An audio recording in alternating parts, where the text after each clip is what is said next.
The Incredible Hulk video game has its roots in the 1960s, when Stan Lee and Jack Kirby unleashed one of the world's biggest comic book characters.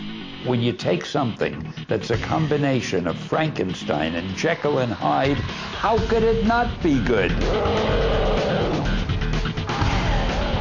62 and 63 were really big years for Marvel, where Stan Lee and company produced quite a number of our major icons. I think the Hulk is our most childlike character in many ways because, you know, he's all about impulse and he's just one walking id. And basically, if the Hulk wants to smash, the Hulk will smash.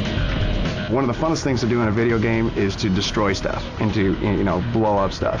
And Hulk is the kind of character that that's all he's about. When it came to the philosophy behind the Hulk's origins, Stan Lee turned to science. You may not suspect this, but I am not the world's greatest scientist. When I got to the Hulk, I said, well, the cosmic rays worked out pretty good. What other kind of rays are there?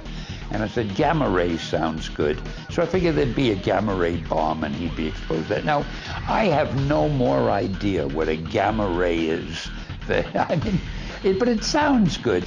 Many fans relate to the tragic and persecuted character, and Stan Lee is right there with them. I don't know who's more tragic, Bruce Banner, who is so deathly afraid of becoming the Hulk, or the Hulk, who is so endangered all the time and also hates Bruce Banner and doesn't want to be Bruce Banner. And you wonder how we can sympathize with him? He's the most pathetic monster on earth. Either the monster's trapped inside of him or he's trapped inside the monster, and he goes back and forth and really can't control it. But it's all about anger management. You know, you drop him into a situation, drop him in the middle of a city, what happens? I mean, that's just the great thing about him. He's kind of he's a demon in a bottle, and he just blows up and you don't know what's going to happen. And so that's the thing we really have to pay off on in the video game, is being able to drop him in there and see what happens. The only remaining item on Stan Lee's list for this new character was a catchy name. I gave him the name the Hulk, and I said, but it seems to need something. I said, how about the Incredible Hulk?